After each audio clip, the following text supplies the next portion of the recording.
Hi అండి. మైదా కానీ oven కానీ లేకుండా ఈజీగా సింపుల్గా చేసుకునే కేక్ రెసిపీ చూపిస్తాను. పిల్లలు ఇష్టంగా తింటారు. స్పంజీగా పర్ఫెక్ట్గా వస్తుంది.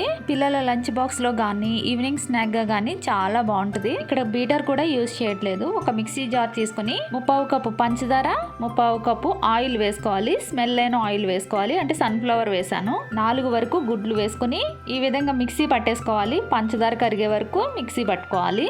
ఇది జ్యూస్ మిక్సర్లా వస్తుంది. ఒక బౌల్లోకి తీసేసుకోవాలి. దీనికి కరెక్ట్గా సరిపడగా 1 కప్పు వరకు గోధుమ పిండి తీసుకోవాలి. 1/2 స్పూన్ బేకింగ్ పౌడరు, 1/2 స్పూను వంట సోడా వేసుకుని ఈ పిండి మిక్సర్లో కలుపుకొని జల్లించేసుకోవాలి పిండిని ఇందులోకి. ఈ పిండిలో ఏమైనా లమ్స్ కానీ ఏమైనా ఉంటే పోతాయి అన్నమాట జల్లించుకోవడం వల్ల. విస్కర్ కానీ గరిటె కానీ ఏదైనా తీసుకొని ఈ విధంగా ఒకటే డైరెక్షన్లో రోల్ చేసుకుంటూ తిప్పుకోవాలి. అంటే ఇటు తిప్పితే ఇటే తిప్పాలి, అటు తిప్పితే అటే తిప్పాలన్నమాట. ఈ మిక్సింగ్ వల్లే కేక్ ఫ్లఫీగా వస్తుంది. పిండి బాగా కలిసేటట్టు బాగా కలుపుకోవాలి. ఎక్కువ టైం ఏం పట్టదు. ఇందులో మీకు నచ్చిన ఫ్లేవర్ వేసుకోవచ్చు. వెనిలా ఎసెన్స్ కానీ లేదంటే దాల్చిన చెక్క పౌడర్ కానీ. నేను దాల్చిన చెక్క పౌడర్ వేస్తున్నాను. పిండి అటు ఇటు అయినా కొంచెం గట్టిగా వచ్చినా కొద్దిగా పాలు యాడ్ చేసుకుని బాగా కలుపుకోవచ్చు. దాల్చిన చెక్క ఫ్లేవర్ కూడా బాగా పడుతుంది. ఇప్పుడు బాగా మిక్స్ చేసేసుకోవాలి. ఇది ఇలా పైకి అన్నప్పుడు రిబ్బన్ కన్సిస్టెన్సీ రావాలి. అంటే ఇలా పడాలన్నమాట పిండి లూజ్గా.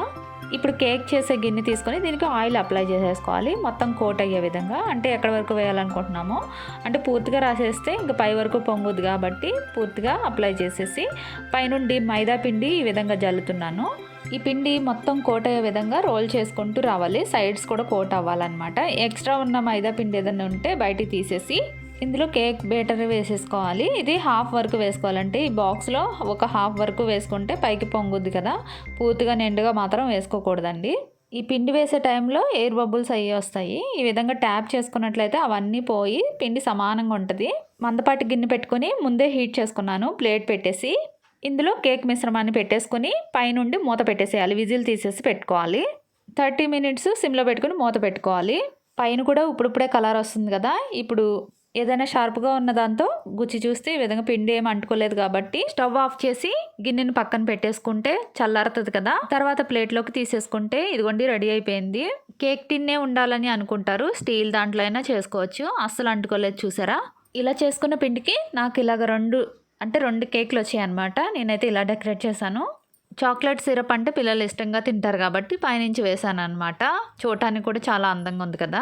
మైదా లేదు కాబట్టి ఇది చాలా హెల్తీ. గోధుమ పిండి మంచిదే కదా హెల్త్కి. కేక్ తినాలనిపించినప్పుడు తప్పకుండా ఈ విధంగా ట్రై చేయండి. పంచదార వద్దు అనుకుంటే బెల్లం కూడా యాడ్ చేసుకోవచ్చు. వీడియో నచ్చితే తప్పకుండా లైక్ చేసి కామెంట్ చేయండి. Bye bye.